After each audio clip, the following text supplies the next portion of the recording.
What's up, guys? Peasant Chat, October 17, 2021. Today we're talking a little bit about anything about setup questions. We're talking about how hugely upset certain people are that I'm calling them out, which blows my mind because I've been doing it for 11 years. But now it's a new crop of gay guy, soy boy, super sensitive Shelby owner, which is kind of funny to me, but that's okay. Look, eventually they'll understand that they are no different than previous generation GT500 owners. Just because there's a Cobra badge on it, it all of a sudden makes them feel, I don't know, like they want to puff their chest. It's just like, relax. Fucking relax. But no, general, it's gonna be some general car talk today, general setup questions. We've had a lot of people, especially on my if you look back on the channel comments, I get notifications. I have an app and it gives me notifications as to what video is popping, what video is popular, and people are commenting on like, hey, what made you change your mind on the Vortex supercharger? And I'm like, I don't remember me ever saying anything negative about the Vortex or Paxton, even when I worked at VMP, because truth be told, we never tuned them. Like, we never ever tuned them. So it was like, well, okay, so we don't understand why people, I guess, thought the deal. Peep these temps over here. Oh, look at that. John Lunn is sending me a picture of the temperatures where he lives. It is what, October 17th, and it is 70 degrees, 65, 70 degrees. Lund Racing did a very smart thing by moving to Florida because if you were to be in Pennsylvania right now, you would be hating life. It'd be cold. You'd be raking leaves, and you'd be raking leaves wearing a mask on. That's how Pennsylvania goes. So we'll talk to the people here, say hi to everybody, and we'll get cracking on some whatever the hell comes up. Good morning, little coffee, and some ported throttle body questions to start my Sunday, says Robert Kenny. Monty 540, JMC, G, Brandon Christofferson, Godfather S550, Wit SVT, Phil, Vivoy, Josh Ray, Brandon, I already got Brandon, Tango, Jared Wells, Chris Y, Blue Collar Jose, excuse me. Brian Cassette says, good morning. JD Swag, the mod, one of the mods. We also have YouTube corrupting our free speech in the house. Don't know why, but mama ain't got no nipples. Don't know, but mama ain't got no nipples. Wow, what is happening? Oh, they're talking about who disliked the video already. I guess someone already disliked the video. Look, that's normal, guys. That's par for the course. That's known. Again, the people that dislike you the most watch you the most. That's just kind of how it is. But it was an interesting thing, someone mentioning, hey, what made you change your mind about Vortex superchargers? And I'm just like, I don't even know, like, what listening I don't know what people hear when I talk. Like, I've listened back to my shows many times, and I'm like, I speak pretty clearly.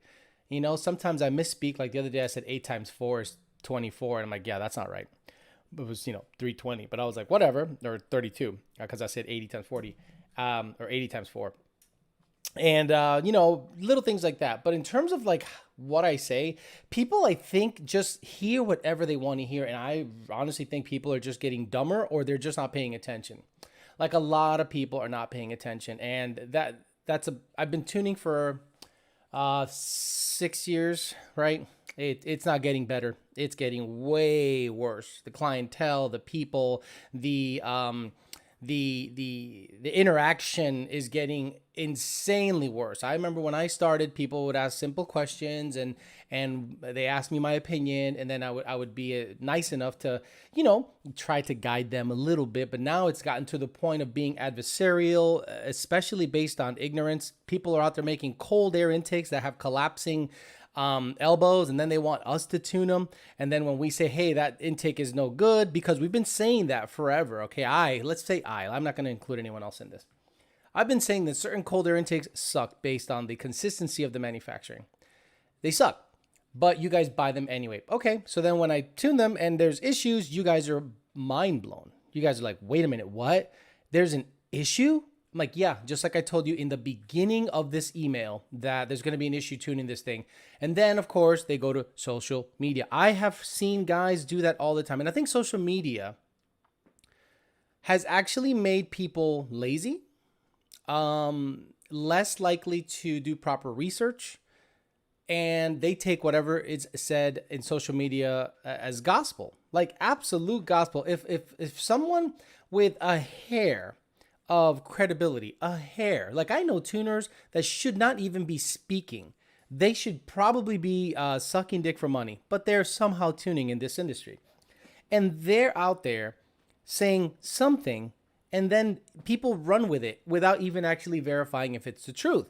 Then they actually get a tune from said person or company, and then they're like, wait a minute, I thought y'all were the best. And I'm just like, look, guys, you guys got to do your proper research. Yeah, I'm not going to sit there and try to bash anyone else or publicly call them out by name. There is proof in the pudding. There's when I tell you a part is no good, take that shit as gospel, because my job here is not to sell parts, right? That's the other thing.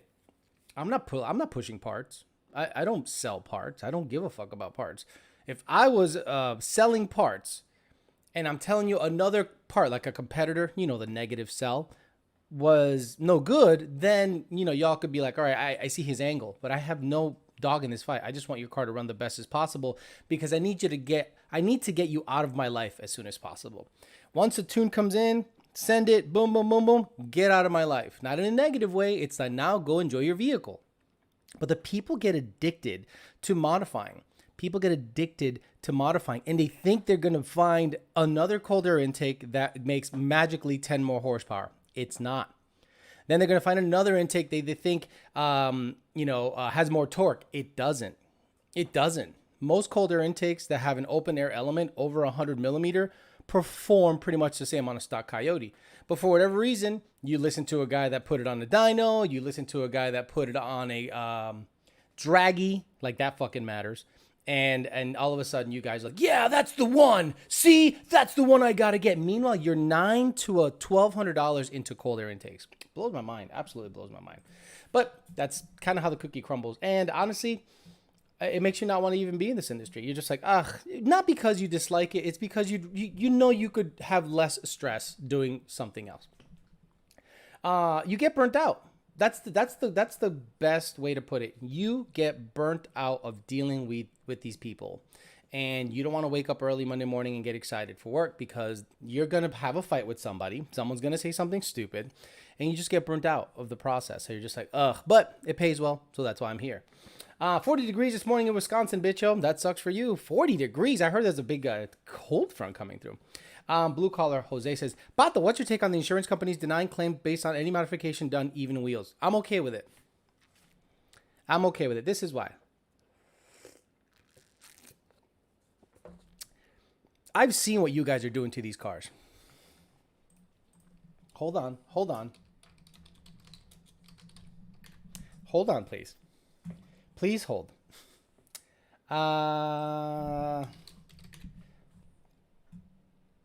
You guys are taking S550 Mustangs and you're doing shit like this to it, right? And I just can't co-sign on this gayness, like, ever.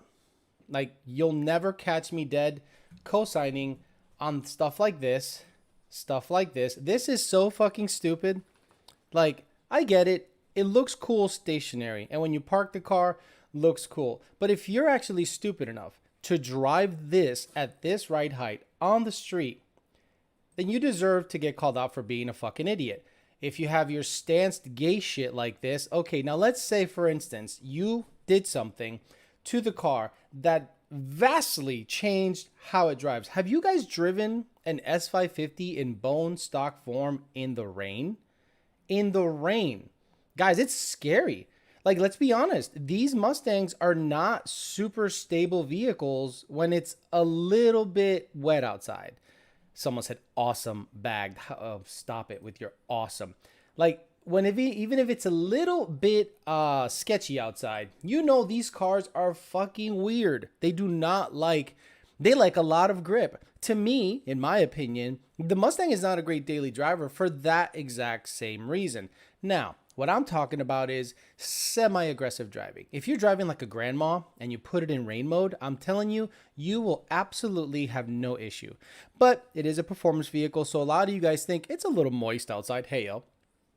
Let me just slam this turn real quick. Meanwhile, you have a stanced, cambered setup that has about 30% of the tread on the actual asphalt and the other 70 up in the air. So an insurance company is going to go, well, you're fucking stupid. You literally made your car way more dangerous to drive. way more dangerous. I have a set of bias ply tires in the red car. Do you think I even think about going outside when it's wet? No. Do you think I slam turns in that car having a bias ply and a skinny in the front? Fuck no. But I know people that think, well, I'm just going to do whatever, regardless of my wheel setup, and things are going to be fine. And then they go, what happened? Oh, what happened? Also, let's talk about braking, like brakes, right? Let's say you make your setup super low, right? Super low, and it doesn't transfer, and super tight, super stiff, and it doesn't transfer weight, at all. It's like super, he's like a little, he's like a little gremlin. Let's say it doesn't transfer weight at all. So now your stopping distance goes from, 120 feet bone stock to 180. You have effectively lengthened the distance it takes for your car to stop based on your modifications. So now the insurance company is going, wait a minute. There's a lot of dumb motherfuckers out there buying these cars, modifying them to their detriment. We got to start looking into it. And all it takes an insurance agent or an insurance company or an insurance investigator is to go to any forum, follow your Insta, because you're so stupid. You are so stupid that you put your Instagram handle on your car. Listen to this. You dumb motherfucker are so stupid that you put your Instagram handle on your car, and all your fucking insurance investigator has to do is type in that Insta and see you doing sideshows, burnouts, dumb shit on public roads with your fucking with your tag on the shit or your handle, whatever. So the insurance agent goes, well, yeah, we're going to deny this claim. Well, why? Well, you look at what you did to your car. We're going to deny this insurance claim because I saw a guy post an accident on his Instagram, and it was clearly his fault. Clearly his fault. And then I'm just like, what do you think was going to happen when you actually put down, when you actually posted the accident? Now it's open to interpretation. Self-snitching is a thing, guys. Self-snitching is a thing. People want clout and notoriety and fame so bad that they're willing to post everything about their life, even the dumb shit that they do, to get views, clicks, and likes. And then they go, well, I don't know what happened. My insurance claim went to shit. Or my car went to shit. They didn't total the car. They said that it was my fault. I was half at fault. Yeah, no shit. In stock form, the traction control works great. Exactly. That dislike would be me. Was a misclick. This channel's dope. Liar. How dare you? Accuser. But buy yourself a Fox body instead. Put a Coyote in it. Sounds safer. Yeah. My Fairmont is scary. Absolutely scary at 12 PSI. Do you think I'm going to start posting with my Insta handle on the side of the shit, doing dumb shit on the street like sideshows and stuff? If you're racing, going straight, that's just par for the course. I post that shit. Not a problem. In Mexico, but I drive all the way. Understand, guys, I drive all the way to Mexico. And if there was to be an unfortunate incident with the Fairmont, I'm not going to hit up my insurance company. I'm going to be like, I fucked that up. There was a gentleman not too long ago, maybe about 4 years ago, that crashed his 1314 GT500 at a drag racing event. Whew. Now, what happens then, right? You crash it. Or how about guys that crash their cars, brand new cars, Corvettes, Camaros, Mustangs, Challengers, Chargers, at the track? Do they try to claim that on their insurance? The same guy that does that is, I think, the same guy that blows up his motor on his Mustang and tries to get it warrantied via Ford. Meaning they're out there fucking spitting flames and doing the dumb shit, staying on the limiter. Then the car fucking chucks a rod. And you go, what do you think caused this? I thought these cars are able to take 1,200 horsepower. Yeah, no, they can, but they can't take sustained limiter fucking pops at a sideshow event. Stupid. And then they try to warranty the thing, and Ford's like, no, fuck you, dude. I saw your Insta handle. You were on Military in North Lake doing fucking donuts. Fuck you. Oh, okay. Rain mode is the dumbest mode on the S550. Just makes the car sluggish as fuck. No shit, Malegros. Oh my God, Malegros. Oh. He literally said rain mode is dumb because it makes the car sluggish as a fuck. I love the peasant chat. Comments like that are gold. What do you think rain mode is for? Did you think rain mode is to have great performance in the rain? Did you actually think rain mode in the Mustang is so your car can perform the best it can in terms of taking turns, accelerating in the rain? No, it's to make your car not fucking spin out in the rain. The throttle is way longer. It's super sluggish. It is meant to keep you on the road. It's not meant to race in the rain. Please don't tell me that's what you thought rain mode was. That you thought, oh, it's raining now. Like, you want to go racing? Órale, hon, let's go racing. Let me put it in rain mode. Hey, man, this thing's sluggish as fuck. Hey, Lund, can you make rain mode a little more aggressive? Excuse me? I need it to be a little more aggressive because when I raced my friend in the rain... You raced your friend in the rain? Yeah, it makes it sluggish as fuck. I hope that's not what he meant. Please, God. Please, baby Jesus. Please tell me that this gentleman did not have that in his brain when he typed that. God, what do you think? Hey, God, tell me, what do you think was going through his mind? Like, do you think he was trying to be funny? Tell me what's the good advice for Mr. Malegros. You can't touch me, you're not man enough. I eat your asshole alive, you bitch. Fuck you, you hoe. Come and say in my face. Fuck you, ass for everybody. Oh my God. Jesus, how dare you? Why are you fucking with Malegros so much? Man, I mean, Malegro was just trying to ask a simple question. Hey, get the fuck out of here because I'm gonna fuck you out right now, motherfucker. Wow, God is not having this. God is not having this. He told you to come in front of my face and I'll fucking funny your ass in front of everybody. You were not man enough. You can't touch me, you're not man enough. I eat your asshole alive, you bitch. Fuck you, you hoe. Come and say in my face. Wow. Fuck you, ass for everybody. Sheesh. My God. I can't believe that rain mode makes it really sluggish, Holmes. Don't even bother with rain mode, man. It fucking sucks. It's like really slow.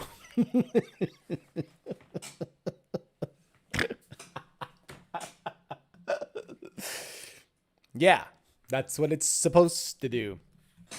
Like, my favorite is guys that do this, right? I say this. Now, once you get a tune, the modes matter, but the most optimal mode is normal, right? And people are kind of freaked out by that. They go, whoa. Wait a minute. You're telling me that normal mode is better than drag mode? Yes, sir. We optimized normal mode. Oh, no. You almost had me there. I'm still going to take the log with sport mode on. Sir, no. Advanced track off, normal mode. I'm not stupid. I read the manual.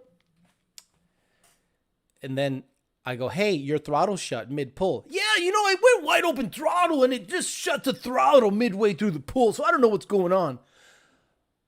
Because advanced track kicked in. Because you put it in sport mode, fuckface. So you're telling me normal mode is the best mode? Dude, if you... Oh, God. Yeah. I wish I had, like, screenshots of certain conversations I have. I'm just like, oh, my God. Unreal. What's wrong with being gay? There's nothing wrong with being gay. I never said there's anything wrong with being gay. I'm just saying what's gayer. I don't always race, but when I do, I use make it rain mode. Mike Tyson rails dudes on Sundays too.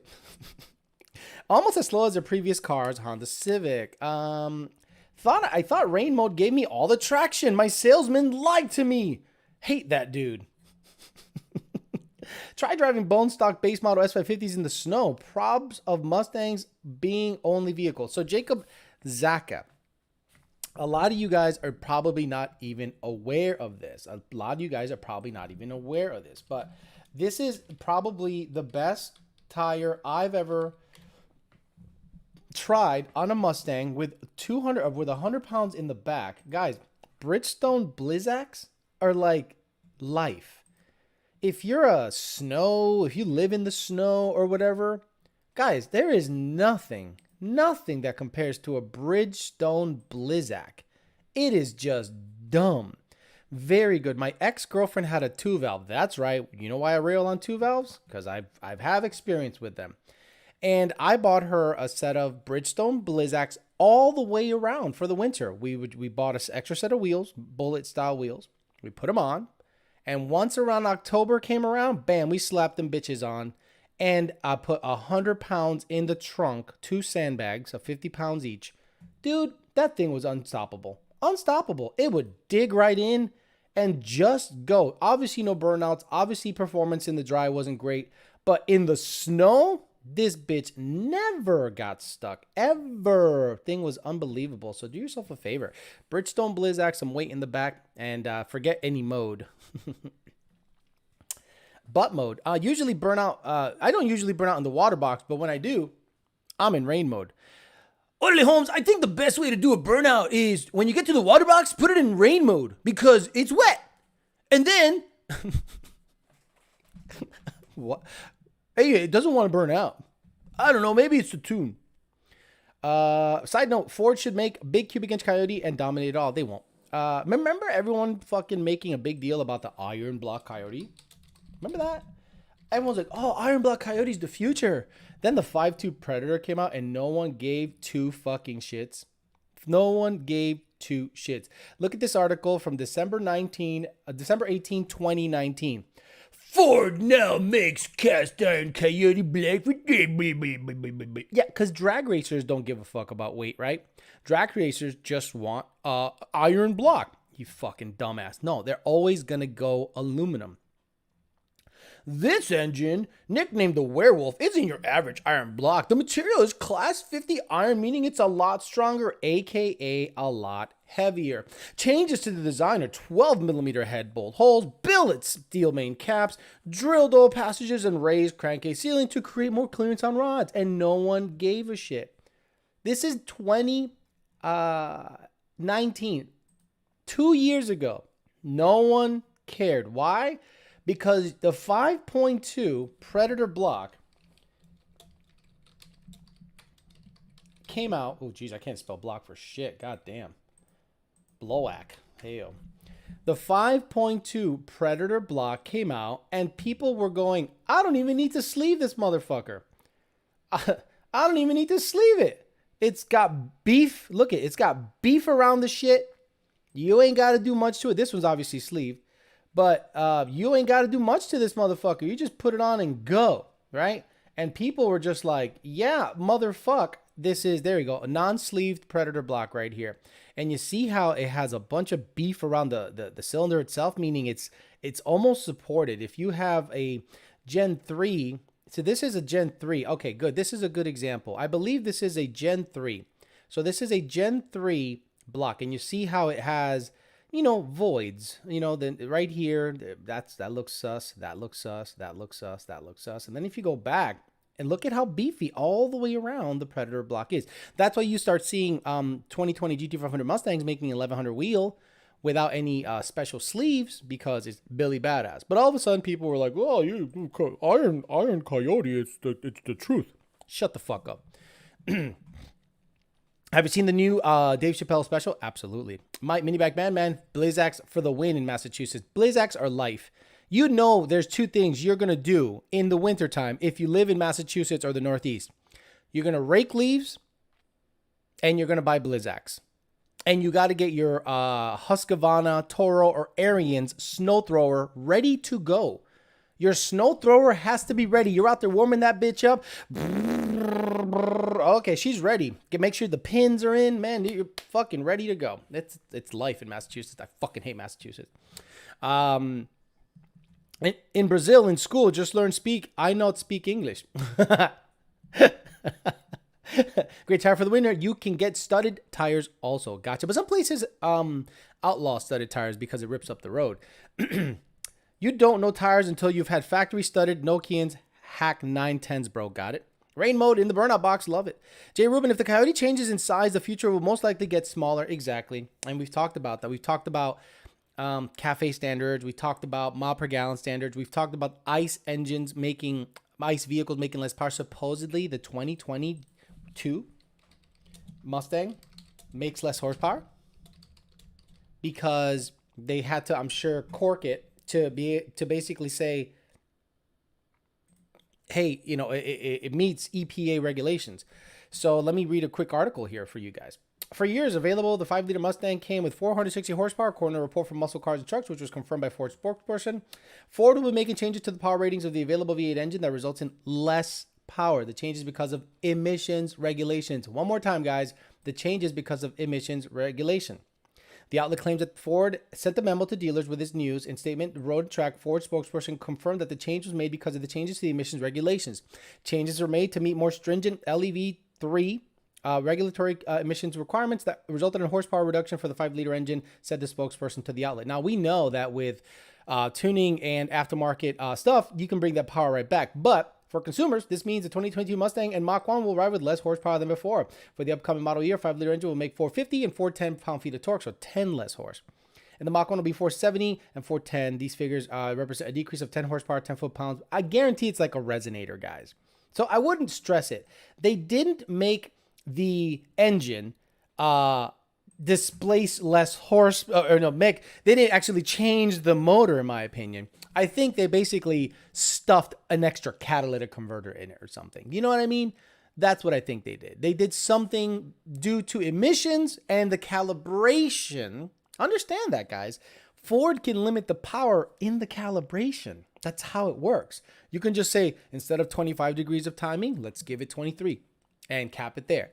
And a tune, boop, wakes it right up. That's the nice thing about a tune. The problem is it's 2022. Have no idea if that's even tunable. The 2021s are tunable, but not the Billy Badass stuff. And we use proprietary stuff to give you guys the Billy Badass shifting, the cool shit.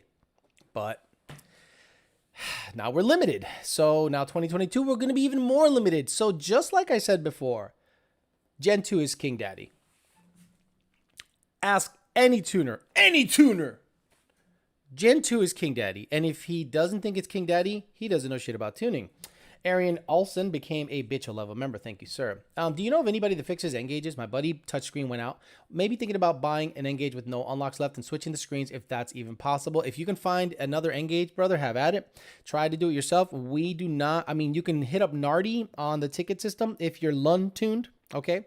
And we might have 1 or 2 screens left, but honestly, I don't think we're offering that as a service because honestly, it might not work. Let's just say that.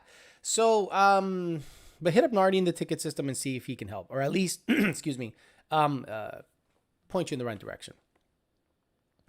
I live in northern Manitoba, Canada. We do winter 8 months a year. Factory studded Nokia and Hack 9s, own YOLO. Okay, good for you, but you're in fucking Canada. No one gives a shit.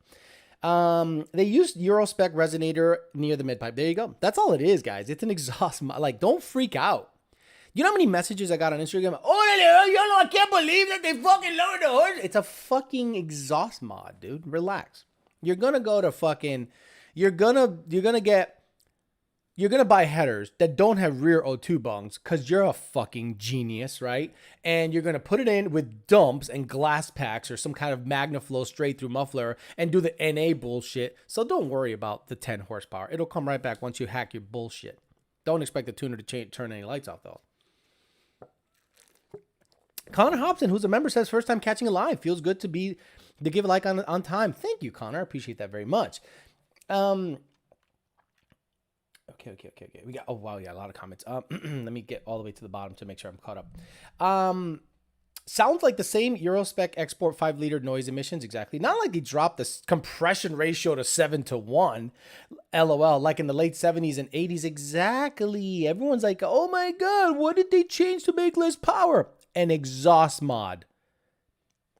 A resonator. Like, it's not like they took the pistons out and put 11-1 compression instead of 12-1. Like, stop it, guys. Stop it with your fucking freak out fest. Like, everyone knew that.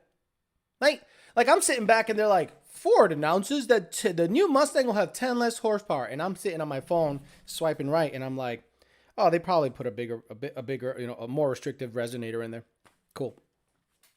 I didn't go, oh, shit, man. I can't believe it, man. The fucking Mustang es una mierda ahora, brother. They fuck out the motor, man. I'm going to buy a Dodge. No, I'm not stupid. Told ya. Life will get better. I love the fact that, the Lunds moved here and it was hot for a while. It was fucking hot. And, you get a little mad because you're like, it's fucking hot. And I'm like, dude. October through early May. That's 6 months almost of perfect weather. Not okay weather. Perfect weather. Just you wait. And now I love the fact that he's posting about it. I am okay with this. Perfect weather in Florida today.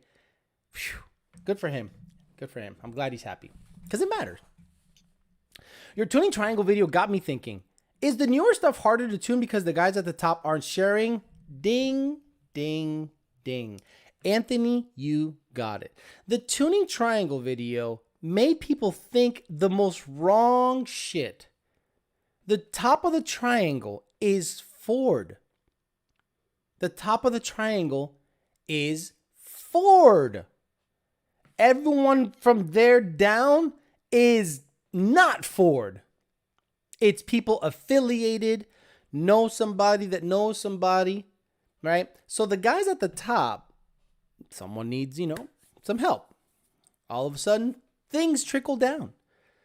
And all of a sudden, people get access to things that they normally wouldn't. And that tuning triangle video stands the test of time because it is so deadly accurate that I didn't even know it at the time. I made that video after going to PRI one year, 2015 or some shit, or 2014. And I was starting to talk to a lot of tuners. I started to talk to a lot of tuning companies. I started to talk to everybody. And all of them, I gave them the hard-hitting questions. And I think people in this industry, tuners in this industry, people in general are not that curious. And they didn't really ask, how do you get access to that? Like, you can't just draw what's in a Ford Mustang and populate it on software and go, this is everything. No. The software you're drawing it with or flashing it with has whatever they have access to, they let you see. But there is another complete different layer of bullshit that is OEM Ford shit that the software manufacturers don't even know what the fuck it does. And you need certain things to tell you what they do. So that tuning triangle video, I think pissed off a lot of people because they said, how does he know that? And you guys want to know a secret? I didn't know shit. Just by talking to people, I suspected that everyone I talked to at PRI doesn't know fucking shit, right? You know when someone's full of shit. You know when someone's just hawking their software or hawking their device or hawking their abilities. And I'm like, none of y'all motherfuckers know shit. Truth be told, I don't know shit. But at least I can admit I don't know shit. But I know that you don't know shit. I know that you know that you don't know shit. And I called them out on it, and a lot of people were mad at it, but it actually did pretty well. The video did pretty well because of that, because it made people ask a lot of questions, like, what the fuck, what's happening? When a lot of people thought that a certain tuner, certain software, were King Daddy, the end all be all. I'm like, no, No, not even close. Woke up this morning. It's 50 degrees in Dallas, Texas. Just with I already at the Whipple on my car. Wow. I don't know what it says. Does the RTD have to be read to the PCM and sent back to the tuner of Roush Tune, or can you just tune over? I have a 2.3 blower, not the Jive Turkey one. I would have to hit up whoever you're using to tune the car. Alex, please put the Super Dave Tower clip again. That was so funny. You can Google that. I just want to create the most RPM possible. What short block and rotating assembly would I start with? What? I want to create the most RPM possible. What short block and rotating assembly should I start with? I don't even... Okay. I'm just going to skip that. Because I'm just going to skip that. But Alex, my tuner said all tunes are made in Microsoft Excel. Like and watching later. Quit paying for the male strippers, Angel H, and you'll have a Whipple by now. Got it. I'll check the show later. Just a D-Rock Fox. But how are you going to make it living, Jared? Okay. Well, in easy terms, Jay Rubin, it's all hex, and you need someone to find each value, translate each value. Jay, I love you, and I think you know a lot. I love you. I think you know a lot. You have no idea. I think you know a lot. You know enough to get you in trouble. And that's where I kind of go, okay, it's all good. It's all good. Because sometimes not every value is defined, or it's defined incorrectly, and you have to figure that out. And the only way to know that is through the creator. It's the only way to know. So, love you. I know you're trying to, just find definitions, see what it does. I like how you think you want to be like an authority, but I'm not an authority. But I know enough to stay quiet. I just know enough to stay quiet. The new resonator makes the exhaust smell like jelly bean. Are we pre-1970 are pre-75 cars EPA okay? So, well, when did cars start to get emissions? To have emissions controls. I think it was in the 1965. 1965. Yeah, so 1965 is where people started imposing emissions bullshit. When did EPA start certifying vehicles? 1994. California has updated its certification procedures, aftermarket conversion. Who gives a fuck about California? Fuck California. Why the fuck do we... People are leaving California. Why the fuck do we follow anything they do? Fucking dumb motherfuckers. So anyway, 94. Seems like 94 seems to be the ticket. OBD1 stuff. He wants to bounce the rev limiter. Yeah, that's why I didn't even want to bother. TJ Schulman says, Alex, you did the tuning on the car. It's got a bunch of mods on it. And went 10.5 and 10.3 on the 28. Awesome. Thank you. Thank Lund. I just use their software. I don't make it. I don't create it. I'm a nobody. How can I put a Fox body in my Mustang? Okay. How can I put a Fox body in my Mustang? My tuner says MS Paint gives you my dyno run. God. Early morning. Glad to catch a live here at work. Says Toxron. Second shift. Morning, bitch. Oh, getting started late. Broke an MGW shifter last night on the Cobra and got stranded. Wait a minute. How dare you? Don't you know Cobra owners? That last sentence you said is 100% bullshit. Broke an MGW late last night and the Cobra got stranded. Impossible. Take that back, you lying son of a bitch. Learned with the Turbo Daytonas Dodge had to leak the layouts, and now they're completely rewrite the OS and have wideband support in the 80 ECUs. This was back in the Yahoo group days, I believe. Yes, sir. I like when people try to show you logs on Excel and look at, I'm supposed to read these motherfuckers, think it's Fast and Furious. I see people do that all the time. People show me a log. Let me show you guys a log, right? And this is, I'll show you two logs. This is a good exercise, I think. Excuse me. Let me see. Let me look for a log. Let me see what a log looks like. Okay, so this is log 20. So let's look at log 20 here. Come on, where are you? Oh, what the fuck did I do?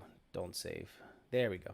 All right, so let's look at these logs together. Yeah, okay, so this is when a customer tells me, hey, Alex, I looked at my log, and this is what they see, right? This is what they see. This is, let me see. This is a wide open throttle pull. So on the left, guys, is what a customer sees. He goes, RPM 900. Look, my RPM is bouncing from 979 to 1000. Why? And then I go here in the actual software, and I'm like, let me see, mile per hour. I'm like, see that blip? See that little blip right there at 1,000? Where is it? Right there. See that little blip at 1,000, right? It blips at 991. The customer will absolutely go, oh, right here went from 1,000. It's 20 RPM difference. Okay. So then they do this. They scroll, right? And look at the values, right? The values are way the fuck up here. Alcohol percentage, electronic throttle control, load, pedal, SAF tot. What's SAF tot? And they'll do this. They have the nerve to scroll down and like read the log like this. Like this is how they read the log. No lie. They'll dead ass, say, well, this is how I read the log. Okay, where in this log is the wide open throttle pull? So they're going to look for the RPM, right? So they'll just look at the RPM. So they'll go, well, I went up to 6266. I went to 6347, Alex. And I felt something, but I was looking at timing, and it went from 14 to 15 and a half. Then at 6,000 RPMs, it went to 34 degrees, Alex. Holy shit, Alex, it went to 34 degrees. You're going to blow my car up. So then I go, throttle, zoom in. I go, timing, SAF tot, SAFTOT. Okay? Yeah. And right here, he lets off the throttle, right? Right here, he lets off the throttle. In purple, he lets off the throttle. And then what does timing do? Goes up to 34 because he's off the throttle. But this guy is going to sit there and go, goes to Facebook and says, my tuner has timing at 34 degrees at 6,200 RPMs. That's why I fucking hate people. They don't know what they're looking at. They have no idea what they're looking at.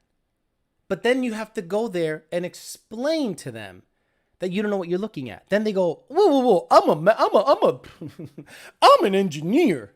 Well, motherfucker, then your engineer ass can download LiveLink and you can look at the logs in LiveLink. And then it becomes a 50 email argument this big. And all I want to do is get your car tuned out of my fucking face. And all you need to do is send me the log and wait for a revision.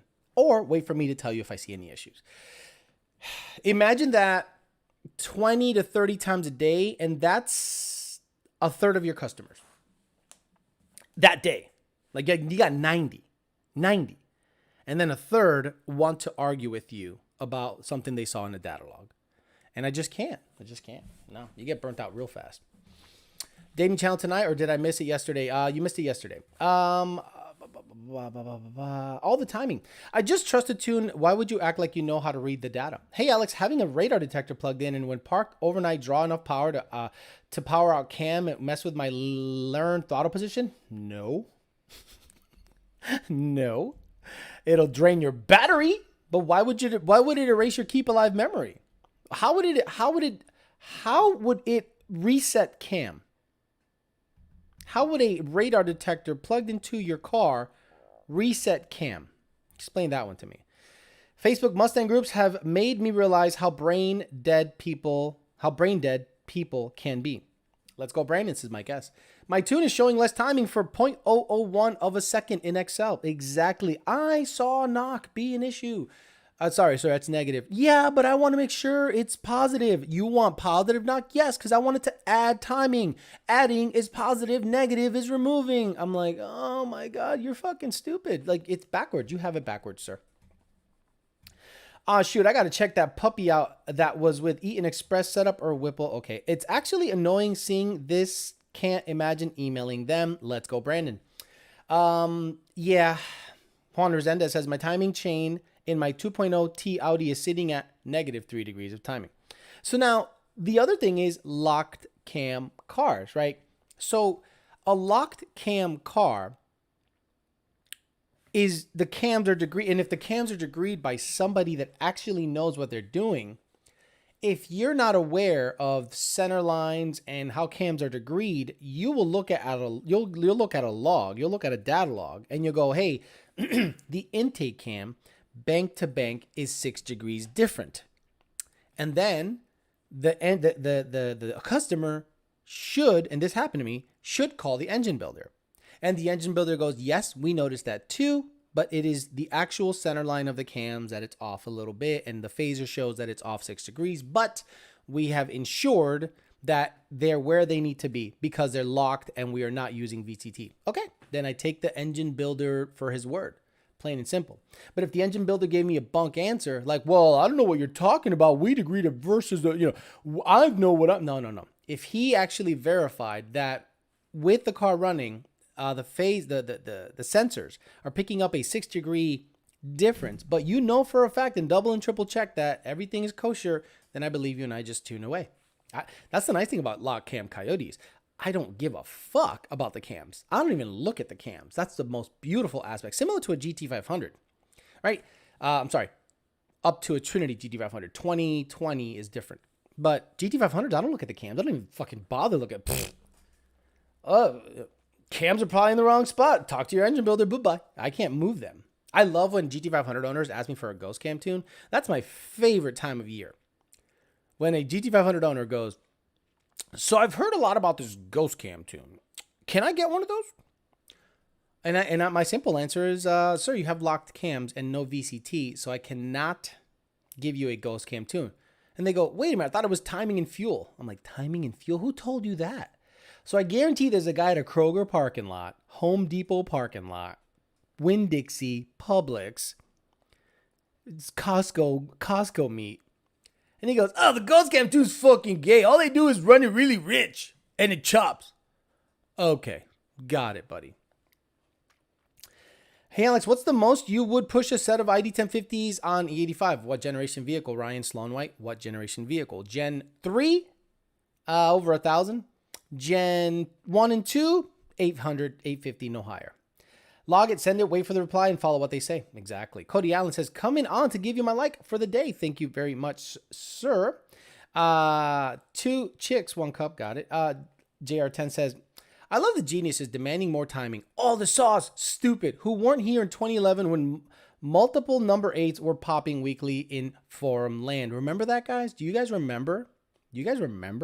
When number 8s were an issue and the actual fix was some timing and fuel, meaning there is a way of having individual cylinder fueling control. You do have the ability to individually add fuel to individual cylinders, right? So you want to add 10% on number 8, but the problem is, how do you know number 8 is acting up? You do not have EGT sensors, exhaust gas temperature sensors, on each individual cylinder. So you don't know. All you can do is a bank-to-bank discrepancy. So let's say, for instance, you have a speed density vehicle, right? A speed density vehicle. You know the map sensors, right? You know the O2 sensors are in the proper position. You know modification-wise the thing is on point. But there's a 3% fueling variable bank-to-bank. You could just ignore it because it's only 3%, or you could add 3% to those cylinders on that bank. Meaning bank 1 would be 1, 2, 3, 4. Bank 2 would be 5, 6, 7, 8. So you could do that just to have data that looks more proper. But 9 times out of 10, if it's about 2 to 3%, I don't really stress it all that much. Got a Ghost Cam tune and never loaded it, says Shark Marls. I bet my savings, it was an LS guy. It's just fuel and spark, bro. Kirkland socks. Imagine Kirkland socks and Kirkland pants, Kirkland socks. Kirkland is like the Costco brand, right? Costco branded clothing. Hunter Walker says, did you hear about that Florida drag week in February? Yes. And did you hear which track they excluded? Did you hear which track in Florida they excluded? Palm Beach International Raceway. The one that's closing in about March or May. Yesterday, they had a no prep event. And I went, don't you guys have a no prep event every fucking time? Isn't every Palm Beach International Raceway event a no prep event? Oh, come tonight for no prep action. Every night is no prep action. It doesn't mean that they purposely scrape the track. It just means they don't put prep on. Question, we're going from as quick as 0 to 60 with a stick. Am I to shift that red line in first and second? Depends on grip, right? Depends on grip. And what's red line? 6800? What if you have an 18 manifold, comp camps, and CJ? Did you ever think about that? Kirkland pants in the cart next to the big jug of cheese balls and the 3-pound jug of mayonnaise. Let me see. Costco mayonnaise. Mayonnaise. I don't know how to spell mayonnaise, apparently. Images. Where's the... You motherfuckers buy this, bro. I love you. If you guys go to Costco and have the fucking nerve to buy this, shout out to you. Because how much mayonnaise this is like, for me, this is like 3 years worth of mayonnaise. At least 3 years worth of mayonnaise. And y'all motherfuckers make that many tuna salads, you make that much chicken salad, you make that, I mean, how many sandwiches, hoagies, whatever do you need to have a 3-gallon bottles of mayonnaise? Oh my effing Lord. What else comes really big? Costco. Tuna. Fucking Costco tuna is no, it's not showing. I thought that'd be a jug from hell. Okay, this is reasonable. This is reasonable, but sometimes, like, what else? Kirkland signature solid white albacore tuna coming at you. My God. And yeah, the special Walmart track sad times, exactly. Yo, haven't made it live in a very long time, says Paul Pontu. Cheers, bud. P.S. Drag racing 250 is probably even more gay than new GT500s. Yeah, man, the clutch. Yeah, I mean, why would you drag race a GT250? Now, if you do like Fat House Fab / Fat House Performance, where you put a T56, built motor, big clutch, Motec, all that shit, yeah, cool shit. But like the stock trans, the stock clutch, no. You're just asking. That car's a roll car and a road race car. Honestly, it's not a drag car. You can drag race it. You can drag race anything you want. Should you drag race it? Fuck no. Ben Calamer, shout out to Ben. He sent me a picture of what he calls the intermediate shaft. So for a lot of you guys that think I'm full of shit when I talk about drag racing, when I talk about GT500s not being a good drag race vehicle, well, this is a good example of where I get my information. Ben Calamer sent me this, and he goes, Alex, this is the 1, 3, 5, and 7 shaft, the odd number shafts. The odd gear shafts, 1, 3, 5, 7. And he goes, look at this, where the roller bearing sits. I guarantee once they put really abrasive clutches and when trans tuning becomes readily available, this is going to break. And then he showed me how it goes together, right? So when you look at 1, 3, 5, and 7 gear stack, this is like a shaft that goes under a shaft. So you see this little undercut area right here, right? This is the GT500 1357, and look at it. So this shaft is responsible for 1, 3. So first gear, okay? And imagine like on a 1, 2, 3 or 2, 3 shift where this shaft, which is a hollow shaft that goes over that shaft that has a undercut on it, he goes, this is what's going to break. I guarantee it. So for a lot of you guys out there that tell me, you don't know what the fuck you're talking about. You don't know what you're talking about when it comes to GT500. We race GT500. That's where I get my info from people that tear apart a transmission and they go, bro, this is going to break right here. Just like an intermediate shaft braking on a 6R80 car, this is going to break once they put Billy Badass clutches and badass trans tuning, it becomes available.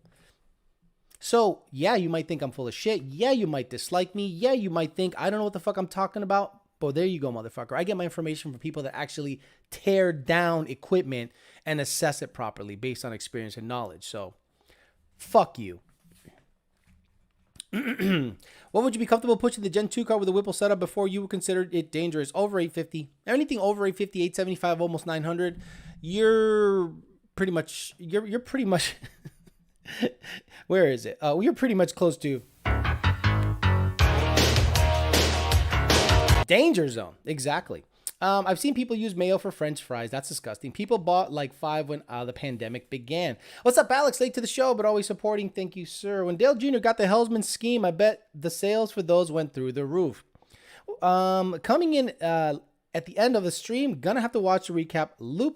Hopped in to give you a like. Thank you much. 233 watchers, 180 likes. If you haven't liked the episode yet, just do me a big favor, hit that like button, because if you hit that like button, algorithmically it helps a brother out, and then it allows me to go, hey, I should do more shows because the people are actually engaging, and YouTube starts spreading the love all over the place. As you saw, if you look at my channel, a lot of the videos that are being recommended to you are old videos.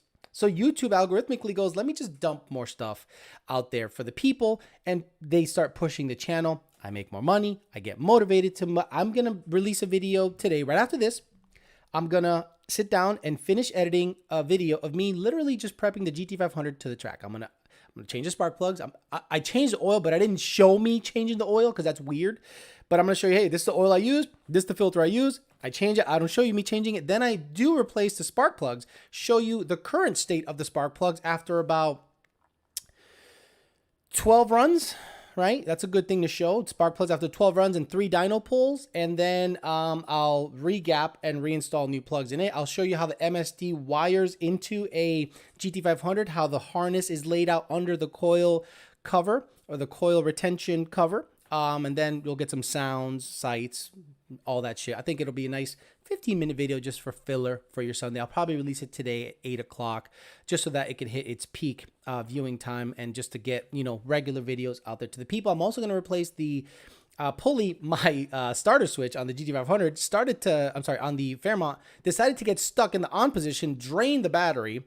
Then when I put a new battery in it, it started cranking over for no reason. So I took the switch apart. I'm going to buy a new momentary switch, put it on, put the 2625 pulley on it, and do a draggy hit on that guy with the new belt routing. If you wanted to run, choose Lund. If y'all have a good Sunday, Alex, try not to blow your vein in your forehead. Smash the like button. You guys, says Godfather 50. Alex, did you see the new prototype backdraft Cobra on Instagram? Looks pretty nice. No, I did not see it. So hit me up on Instagram before the end of the show. We got about a half hour. Hit me up on Instagram before the end of the show, and we'll see what this backdraft Cobra prototype looks like. It has to be a Cobra. It can't be a Daytona. I dislike the Daytonas very much. People will beef with Alex about anything because this is the problem. I'm in your face. I'm going to say, fuck you. You're a dick. I don't care. GT500 owners think because they have money or a GT500 that they automatically should be respected. Fuck you. A car does not garner you any respect. How you treat people does. So if I see you treating people like shit because you got an expensive road race car that you're trying to drag race, I'm going to think you're a cuck ass bitch and call you one. And those guys get mad. They get fucking mad with their tucked in jeans into their boots and barbed wire tattoos. Grow up. Oh, we got 216 likes. Appreciate that, guys, very much. That means 40 of you are fucking lazy. In making me sandwiches now with mayo, me want one. Made me want one. Got it. 100%. I've been having old ass Alex videos pop up with SVT. Exactly. If you guys like, subscribe. I make more YouTube pushes old videos in your face. Champ Stamp content. Yes. Okay. So Champ Stamp. Let's talk about Champ Stamp real quick. The 2018 F-150 that I have. So I've wanted to do NA stuff, but honestly, I think Jake needs the truck to start vetting the turbo kit properly. So you're in about a week or two, or maybe 2.5. Champ Stamp's gonna probably be away for a little bit while they do the vetting on the kit. Meaning they're gonna make a kit for Champ Stamp. I gotta buy the turbos. I gotta buy everything. I'm gonna keep it on pump gas for a little bit and then grow with the kit. I'm gonna keep it on pump gas, and if I go racing, I'll just throw C16 or something in it to have more octane until I can swing a return style fuel system. It is not cheap, guys. I understand it is not cheap. I was thinking of getting headers with GESI cats, or a very high flowing cat, so that it could have a slightly different tone, or just different, see how much power is changed. It's going to have a bigger turbo than Jake's. So it'll be a bigger turbo because the price is the same, but it'll have a slightly bigger turbo than Jake's. The goal is 1,000 wheel, just like Jake's, no big deal. But I'm not going to live at 1,000 wheel. I'll probably live at 700 or 800 sustained until the transmission decides to go fuck you. Rebuild that with the sauce. Jake knows all about it. Jake's already talked to me about what needs to be done for the 10R80 to be Billy badass, but we'll cross that bridge when we get to it. I love the old Alex videos. The ones in Massachusetts were cool with the black car. Alex has more knowledge than these clowns out here. Never pushes merch on us. He should have more subs, but people don't like hearing the truth. That's okay. That's okay. I could push merch on you guys, but I don't. People like, this is a Save Our Race Car shirt from Vinyl Freaks and Company. They sent me one. They were very nice. I said, look, y'all can sell my shit. I don't care. But the moment let's say if I do this full time, let's say I get totally burnt out on tuning, and I said, I'm going to do this full time. I'm going to just concentrate on this, because I honestly give this channel 15 or so hours a week. If I gave this channel 40 hours a week, I could probably double or triple my income. Trust me, it's something that I've thought about since the EPA started being stupid. So if I do that, then you'll see merch, you'll see stuff, you'll see me move into a warehouse, you'll see me do a bunch of different things, because I have to at that point. But as of now, things are good. Alex is great. Speaking the truth, period. Thank you very much. You tell them how it is. Do you think the muscle cars of today are coming to an end? Yes. EPA regulations tightening up and manufacturers encrypting ECUs? Yes. I feel are going to go backwards for another decade? Yes. O3 Sonic Blue? Yes. Unfortunately, the electric car market is going to be the best performing market of brand new vehicles, unless you go to like hypercars. And even hypercars are all electric. There are 8-second electric cars out there. Yes, they're $1 million, but there's 8-second hypercars out there. The Tesla Plaids, the Model Performance 3s, all those things are going to become really popular. And the incentive for the big three or auto manufacturers is to go that route, because the government is shoving it down your throat. If ICE vehicles go away, they will never come back. In terms of new manufacturing, if Ford starts saying, okay, by 2025, we're going to make nothing but electric vehicles, they will never retool to make a regular car, meaning a regular internal combustion engine vehicle. They just won't. And then you will see a snowball effect, a very quick and fast snowball effect of gas prices, diesel prices, ethanol prices. The biggest issue I have with electric cars, and let's be honest with you guys, right? Not everyone can afford them. Okay. Let's say you make $25,000 to $30,000 a year. You know, lower class citizens that blue collar, for whatever reason, make low money. Let's say you push electric cars on them. How are they going to buy an electric car, charge an electric car if they don't have a house?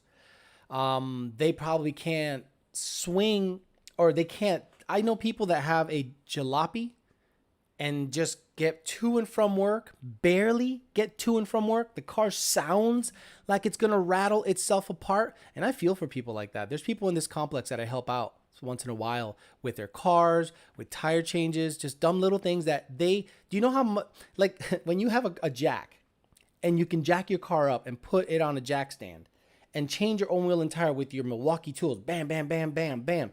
Do you know how foreign that is to somebody that does not have those resources at all?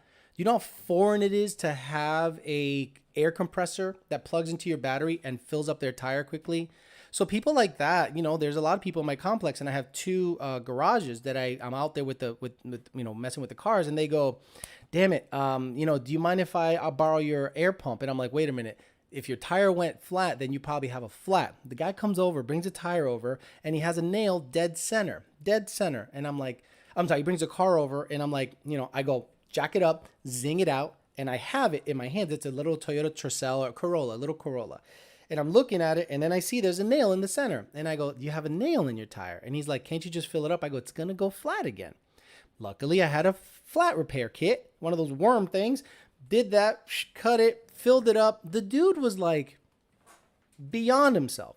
And you know, you realize there are people like that out there that will absolutely be devastated if they outlaw, per se, ICE vehicles, right? Let's say you live in California and you're out there going to pick strawberries, you're out there doing blue collar work, you're out there landscaping, you're out there and you got your little shitty jalopy that barely can get by to show up to your shit. Then California all of a sudden says, ICE vehicles are over because we want to save Mother Earth. And you're like, I need this, you know, I need this probably forever. And people don't understand that there's people at that segment of the population that will be fucking destroyed if you mandate ICE vehicles to become mandatory and outlaw. I'm sorry, if you mandate electric only and outlaw ICE vehicles. And if you stop making ICE vehicles, that snowball effect, people are just going to fix up old cars and drive old cars until they fucking rot. So yeah, that's one of those after effects that people don't even really think about when it comes to electric. We think of high-end, baller, badass shit, but you don't think about a huge segment of the population that'll be super fucked if that becomes a thing. Now, me as an enthusiast, yes, I want fucking fast electric cars, but I also want to be able to build my own internal combustion engine vehicle without being hindered by anything that the government, you know, mandates on you. So I understand both sides of the aisle. Government wants less people on the road. EPA will force people to drive electric mopeds and golf carts if they can't afford Teslas. It's all part of the plan of dependency, though. Yeah, I think the government likes to slightly steer you towards controlling you, controlling all aspects of your life. But for what reason? What's the end game? Votes? Power? Probably. Love the tire plug, says Minibag Madman. Ryan Slonwhite says, what pulley will get me to 850 wheel range on a 3-liter Gen 5 Whipple on a Gen 2 car? Nice. That is a very nice way of putting it.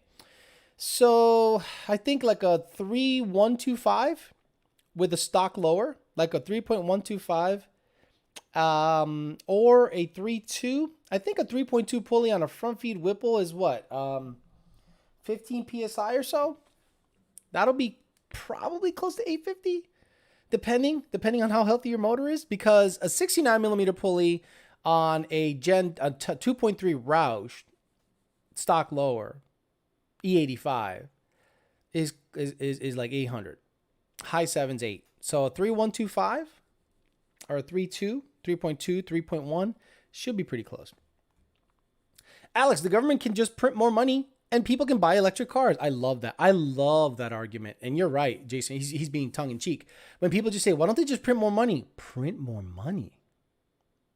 Did you just hear yourself? Damn, we will be like Cuba. The power grid can't handle the demand. Get ready. Blue Oval City coming for Ford Electric. I hope we all get access to parts at least. You're going to have to start making your own probably. It's like Mad Max. Alex, did you hear that they banned gas leaf blowers and electric takes effect sometime next week, making it harder for landscapers? Now they have to use electric leaf blowers. So I live in a complex, good sized complex. It's a big fucking complex I live in. And for 8 hours a day, all you hear is trimmers, leaf blowers, lawnmowers. You're telling me you're going to make a guy with a lithium ion battery have to replace it. So that means the truck has to have, and this is just one complex they do. They probably do, I don't know, 7, a week. So, or more, because that's just one part of the company. So how many batteries does a company need to have ready in their truck? I know, buddy. To constantly replace and charge. That means your truck is going to have a generator on it. Listen to this. Your truck, your landscaping truck, is probably going to have a generator on it and a massive charging station, or you're going to have to buy a truck just so you can house your batteries and all of your electric equipment that has its own generator just running nonstop so that it charges your batteries. And I hear a politician right now going, why don't you just put solar panels on the fucking roof of that thing? Shut up. These guys are here to make money and they need to charge their batteries fast. So you're going to be constantly replacing batteries, landscaping, and you're out on the edge of the property and you're replacing dude. Wait until that shit show starts. Wait until that. People don't understand what needs to happen manually with a person. Like what? I love a politician to grab a weed eater or a leaf blower and go plug it in. Okay, you see that football field size shit? Trim the edge of that whole motherfucker. Well, excuse me, what? Yeah, trim the edge of that motherfucker. The guy with the lawnmower is gonna... But then you got to go trim that bitch and edge it. I got to what? Yeah, go ahead. And by the time you're on the first half, your battery's dead. So you got to walk your ass back, or you have 4 or 5 batteries in your backpack and you switch out, switch out. Then you come back, you go, I got 4 dead batteries. I got 4 dead batteries after about 2 hours worth of work. So now you need what? 8 batteries to do 8 hours worth of work of edging? Oh my God. Stop it. Stop it. You're going to need a shitload of batteries, bro. What the fuck? Electric weed eaters suck. What the fuck? Haha, you massholes. Another masshole with Blizzax here. Are 37s on a Gen 2 too much gear? Are 373s on a Gen 2 too much gear for any type of supercharger? Yep. On an MT82, it's going to be really, really aggressive. Going to need a lot of batteries. I remember the Cubans and their rotaries at Moroso in the 90s. More rust, the better. Tony is out. Tony is out. Look at him. Look at him. Look at his nuts are out. His nuts. Your nuts. Your nuts are out. His eyes are open. Good luck trimming with the batteries. Exactly. People never think of the cause and effect. Cliff Elmore. You'll use more gas on that generator than you will on ICE equipment. Exactly, Mex Luthor. Exactly. That generator is going to be cranking away. You're going to be charging batteries nonstop. And you're going to be like, what the fuck did we save? Now there's a truck parked out somewhere just blowing smoke up in the air because them motherfuckers ain't that regulated. I mean, they are, but they're not. 2-stroke ICE for the win. Exactly. You can run 5 pieces of commercial equipment 8 hours with about 10 gallons of fuel or 72 lithium ion 20-volt batteries. Ain't that some shit? They also are measuring the noise. They can't be louder than a certain decibels. Communism is coming. What's with the survey question? Obviously, one is more gay than the other. We have people out here racing stock muffler delete G35s. What's wrong with the 2020 GT500 drag racing? Wow. You must be new here. Alex, do you know anyone that makes drive shaft safety loop for a crew cab mamalona? If not, maybe PBH could come up with something. They are coming up with something. Landscaping industry will get destroyed. The cost of batteries for the equipment will be costly. Video 661 on YouTube. Got it. Tony always chills with his nuts up. Tony just proud of his hog. He shouldn't be that proud. My Milwaukee leaf blower is amazing, but eats full batteries in 1 yard. Exactly. That's what I mean. Some people don't understand the cause and effect. It sounds good on paper, but then when you actually do the nuts and bolts and go, okay, I'd love to take a politician, shove a leaf blower on his back that is battery powered, and all the clippings and all the leaves that are, okay, take this and push all of this side to side motion into the back left corner. Okay.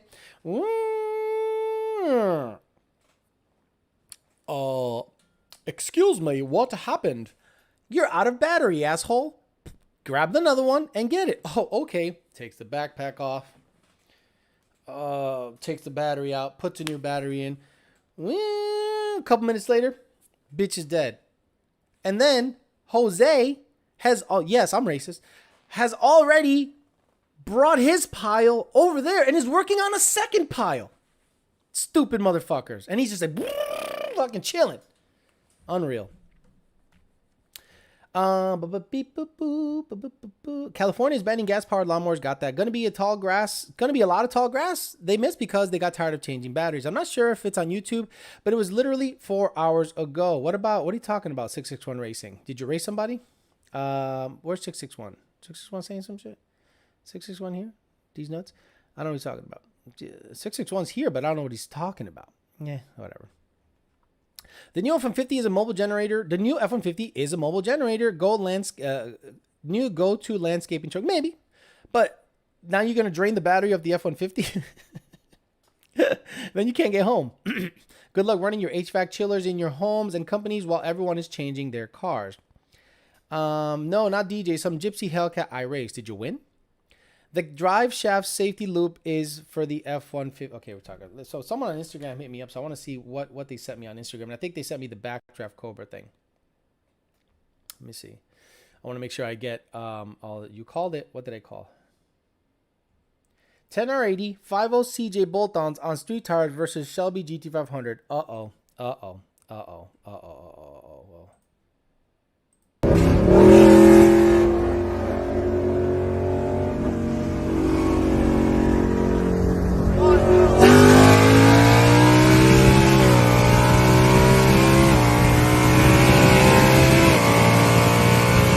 And we say bye-bye. That's what happens. Wait a minute! That's a CJ car? A CJ bolt-on E85 versus a Shelby GT500? Stop it. Stop it.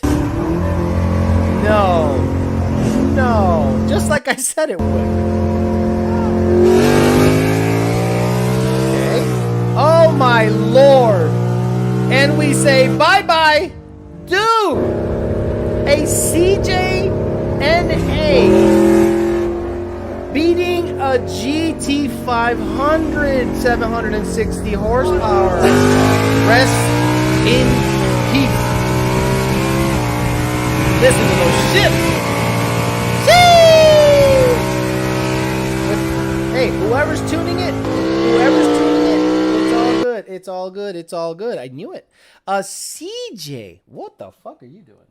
A CJ equipped 10R80 car beating a GT500. Que bochorno. Que bochorno. No te bochornas.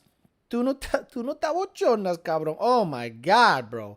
Ain't that some shit, bro? Ain't that some shit? There you go. I told you guys a CJ car will beat a GT500. It'll be a GT500. No problem. And there you go. I don't go, oh, well, it's modded. Sorry, one supercharged and supposedly the biggest, baddest motherfucker on the planet. Unreal. Told you, haha, you called it. Dude, unreal. What if someone forgot to charge the batteries that night before? Landscapers should raise their prices and politicians' houses. Exactly. Exactly. So if you're a politician, you got this big fucking lush yard, I'm going to say, oh, that'll be triple the cost. Why? Because I got to buy batteries. I got to have 4 times the crew here to do the job. Fuck you. That GT500 is now for sale. The Snack Pack GT500. Bro, if you got beat by an NA, I told you guys, NA CJ cars are, with cams, 10R80 are 670 to 7.0 cars. Tuned GT500s are 7.0 cars. 60 to 130. 7.0. NA CJ 10R cars with the 85 and cams are 680 to 7.0 cars. Do not race an NA CJ car. Don't. Unless you're making a 50 wheel. You know he was mad. What's a CJ car? What's a CJ car? Stop it. Yeah, but the GT500 has a snake button on the steering wheel that forgot to press. That's why he lost. That's right. Why didn't you hit the snake button, dumbass? CJ, Corporate Jet intake manifold, comp cams 433, 430s, headers, E85, TJ69, Ford Racing Cold Air or a JLT Cold Air, 315 gears, dumps and weight reduction, 8,200 RPM shifts. You're going to be most tuned or stock GT500s easily. What's the difference in horsepower, CJ versus stock AT manifold? No idea. And then if there's a difference in horsepower, when does it come in? Like, when does it come in? A lot of people look at my video on my channel where there was a guy with a CJ and it made like barely 490. They're like, oh my God, I've seen the American Muscle made 500 with just an intake. I'm like, yeah, okay. Different dyno, different day, different conditions. That CJ car ended up running really well. And it was a manual. It was a manual CJ car. I was supposed to race a Hawk. He said I was scared, so we pulled up, and he didn't end up showing up. So I had to give a full bolt on Hellcat to hit. I sent you video. Can I? Okay, 661. Can I post it? Can I show it? 661 Racing. Can I show the video? You didn't send me a goddamn thing, you liar. You're a fucking liar. You didn't send me shit.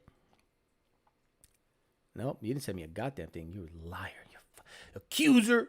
Oh, this is the Backdraft Racing concept car. So this is at Cars and Coffee. Woof, that's pretty good looking, huh? Yeah, guys, I am okay with this.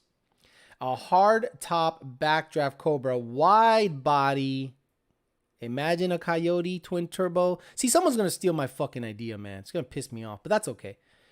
This thing, guys, this thing in black. Black, I mean, white looks good, though. White looks really good. So this is happening right now on at Cars and Coffee, Palm Beach. I'm not going. Fuck that. I'm not going. You ain't catching me dead at that motherfucker. So 661 Racing, can I show the video? Let me see if he says yes. Yeah, I was supposed to race. Already got that. CJ from San Andreas Tunes. Anyone want to trade a Coyote for my Windsor? Boosted Coyote, better than anything else. Shelby Jave is driving. Second shift race says Terminator versus 2020 GT500 is a driver's race. Depends on... Not a stock Terminator. No way. I'd sell that car so fast if I got beat by an NA car. He goes, I just sent it. Yeah, you can show it. Accuser. Okay, so 661 Racing raced a bolt-on Hellcat.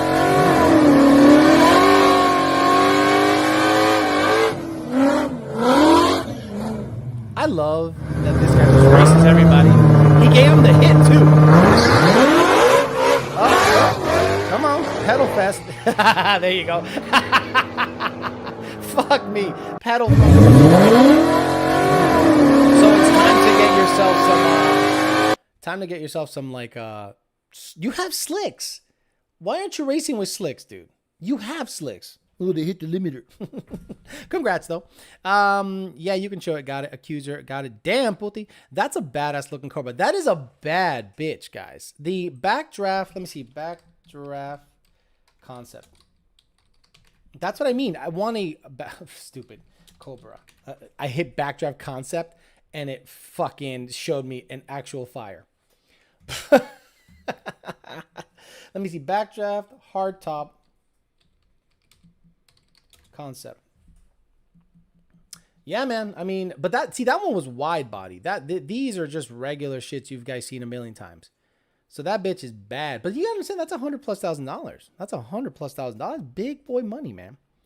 Stang Motors on his third GT500 engine. No. I mean, yeah, you're right. You're right. He blew up his first one. Then he blew up his second one. And I don't know what's going on. MGW shifter, rest in peace. Bro, how does that happen? Yeah. What are you doing, dude? What are you eating? What are you eating? He's eating dryer sheets. The fucking idiot, dude. You are a fucking idiot. You legit broke an MGW shifter there?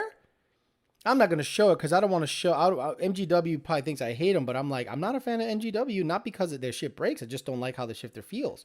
But people are out there sucking that dick and sucking that big dick. You know what I mean? And that's good for them. Good for them. Stag mold melted piston number 6, IAT over 200. Okay, so I'm a little confused. In our tunes, when IATs are over 150, 160, there's a very obvious power loss because in our tunes, we pull so much timing that you would know something's off. You're like, woo, uh-oh, something, let me let off. Something's not feeling right. And on your display in your GT500, right there, it says manifold charge temp. I think it's called MCT. That is your blower temperatures. If that's over 150, 160, before you start your run, something's wrong. Something's wrong. 150, 160 before you start your run. So if somehow your blower temps got to 200, why didn't it feel weird and you let off the gas? You just stayed in it? 200 IAT, the car should see like 5 degrees of timing.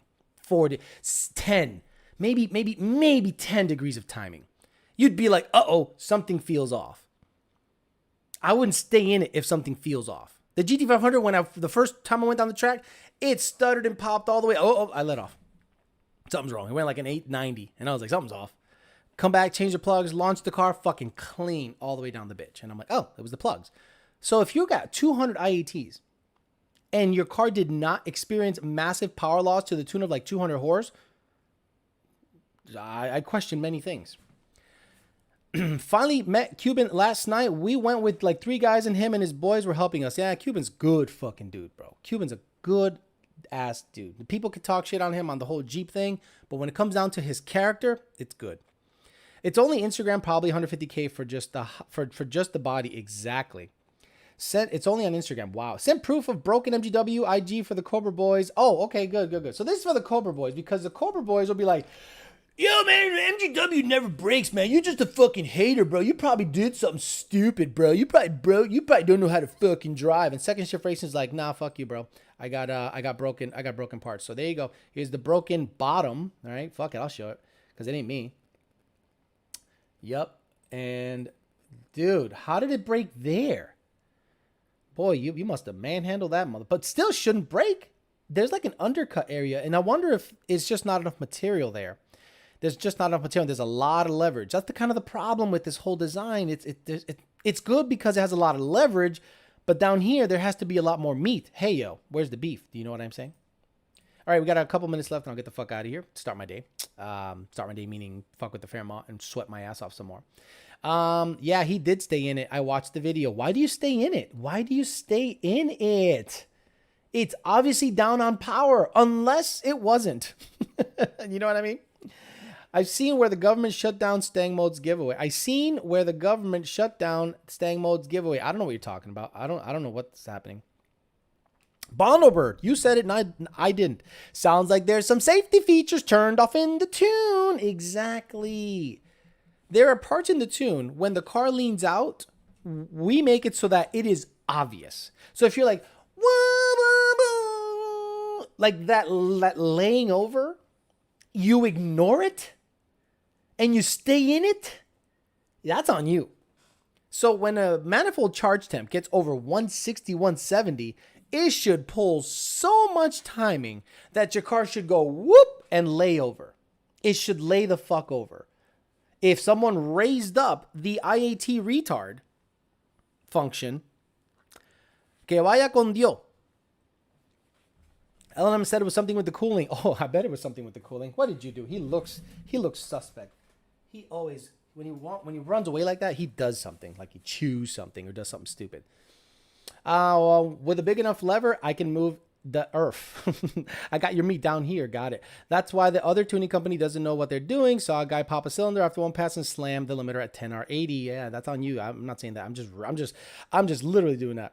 Had to unsubscribe from the dude. I don't even know why you subscribe. No offense. I hope he makes $1 million, but the guy is not giving me any information. He is just showing me how to pop GT500 engines. Like, at what point do you do something totally different? Like, you got to sell the car. Hey, man, change platforms. Call yourself ZR1 mode. Call yourself Viper mode, Challenger mode, Miata mode, BMW mode. You can't represent Mustangs anymore. You just can't represent Mustangs anymore. When you're out there popping engines, bro, like, Mustang fans go, how? Like, they put their hands out and they go, I don't understand how this happens. So, hey, there's plenty of cars out there. BMWs, Challengers, Red Eyes, Vipers, Miatas, Fox Body mode. That sounds good. Fox Body mode sounds good, you know. BMW mode sounds pretty good. You know, R8 mode. That sounds really good. It rolls off the tongue. So, Stangs are not your thing, brother. Love you. Love you. Hopefully you succeed. Hope you make $1 million. Hope you and your family are healthy forever. Stangs are not for you. You represent the brand badly.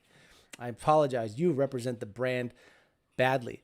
And people just have to point to you and to go, that motherfucker's popping GT500 motors. Why the fuck would I get a Mustang? And I'm here going, I don't know any... What? Like, I have to defend it. And that's the problem. I have to defend it. And I'm like, I don't know what's going on over there. Why do I have to defend that shit? It's unreal. Affirm mode. Yee. Civic mode. Fox mode. Blaming intercooler pump. Look, if your intercooler pump fails and your IATs go over 200, your car will be noticeably down on power. And you let off the gas and you diagnose the vehicle. Mustang lifestyle mode. Mopar mode. Let's go. Dude, Mopar mode. We are literally giving you great ideas. Let's go rate his comments with Mopar mode. Nah, let's not do that. I am never going to tell you guys to raid anyone else's shit. I actually encourage you not to even bother. Let him do his thing. He keeps popping motors. That's okay. It gives him views, likes, and subs. Because, look, some people like seeing that kind of shit, and good for him. Electric Bobcats. Mopar mode might be the best creation. Mopar mode. Mopar mode. It'll be you and demonology. Mopar mode versus demonology. Ooh, yeah. There you go. You know, maybe Mopar mode, you can learn from demonology. You can learn demonology. Hey, what did you do to run AIDS? Tell me what you done. Now you got a leg up on the situation. Mopar mode sounds really good. 355 gears, good or no? Depends on the application. Mazda mode's pretty good. EcoBoost mode, he was already that. He was an EcoBoost dude before that, which tells you everything. It tells you everything, bro. If you're a fucking Mustang guy, legit Mustang guy, you never buy a fucking EcoBoost, bro. You won't be caught dead in that motherfucker. You'd be a passenger in an EcoBoost and you duck so no one sees you in that motherfucker. That's a real Mustang owner. All right, guys, I'm out of here. I'm going to get the fuck out of here. Someone says it's just a 6 also blows motors left and right. Yep, he's a whole another guy. I hope he does well too. I'm out of here. Hopefully you guys have a great rest of your Sunday. I will be back on probably Tuesday talking shit, 8 o'clock p.m. Eastern Standard Time. If I get a hair up my ass, I might. Oh, no, I won't. I'll be at the track rental. So I'll probably be on tomorrow late or not. I'll just probably do a... that's an interesting one. Shit, now I got to figure out what I got to do because I'm not going to be on because I'll be at the track Tuesday night. So what I'll do is I'll probably get on Monday, 5 o'clock, do a YDBT daily, skip Tuesday, and do the rest of the week at 5 o'clock or so. That's what I'll do. So Tuesday I won't be on, so I'll be on Monday, talk a little shit with you guys, and then give you filler, and then report back from the track and see how everything went with the GT500. Have